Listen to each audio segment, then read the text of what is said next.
section 2.5, page number 4 and 5. Factoring and solving a quadratic with a leading coefficient that is not 1. I will skip the trial and error method because it will just take time. If you remember from Unit 0, the review, we looked at factoring quadratic expressions where the leading coefficient is not 0. To remind you, the leading coefficient is the coefficient of the leading term. The leading term is the term with the highest power or the highest exponent. In the quadratic, it's the quadratic term in the quadratic equation.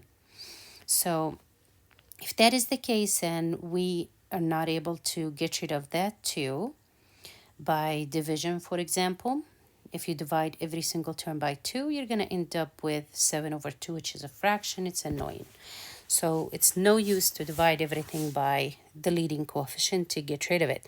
So in order to solve and factor that, we use the AC method, and this is a quick review. You can go back to Unit 0 videos to see the method fully.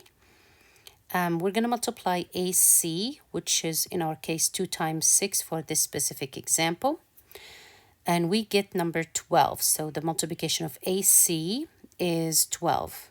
A is the coefficient of x squared, B is the coefficient of x, and C is the constant.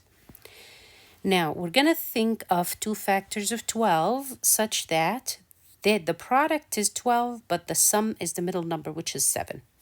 You will have 2 options, 4 and 3.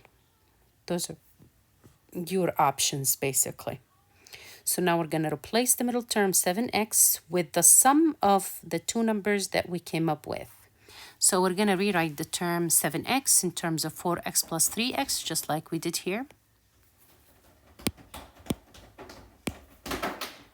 We did here.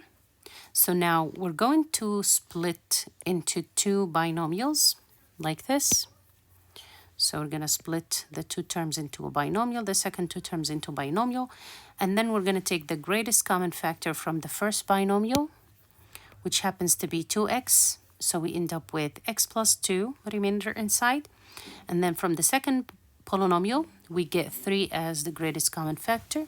Notice how the term x plus 2 or the factor x plus 2 is the same. This is where we know we did it right. So we're going to pull that out as a common factor, the greatest common factor. So if you pulled it out, imagine that. Now you pulled it out. It's gone from here. It's gone from here. So what do you have left over? 2x plus 3. So now we factored it fully. Now we're going to set each factor equal to 0. And we're going to solve that as an equation. And we get the 2 solutions, the same solutions we got with the random method. Now, to practice. To practice, we're going to multiply AC. So we have AC is equal to 21. We need to split it such that the product is 21 and the sum is 10. We know that 3 times 7, 3x, 3 and 7 works. So we're going to split the middle term into 3x plus 7x. So we're going to rewrite everything. It's going to be 3x squared. Let me write it in a different color. We're going to rewrite it as 3x squared plus 3x plus 7x plus 7. So what I did, I wrote the middle term as a sum of the 2 numbers I came up with equals 0. Now, I'm going to split the first 2 and the second 2, and then I'm going to pull the greatest common factor from the first binomial, that is 3x. I will have x plus 1 remaining plus. If I pull the 7 out, I will get x plus 1 equals 0. Notice how I have this is the same as that, so I'm going to pull that as the greatest common factor. So it's going to be x plus 1, and then pull it out. I will get 3x plus 7 left over equals 0. Set these, each one equals to 0, and then solve. X plus 1 equals to 0 will lead to x equals -1. Here is my first solution. and then 3x plus 7 equals 0, it will lead to x equals negative 7 over 3. You can do the steps. I trust that you can. All right, the next one, AC is 20. So I'm going to look for two numbers. Their product is 20 and their sum is negative 21, which means both of them have to be negative. So they're going to be negative 1 and negative 20. If you multiply them, you get 20. If you add them, you get negative 21. So I'm going to rewrite the middle term as the sum of both of these. So 4x squared minus x minus 20x plus 5 equals 0.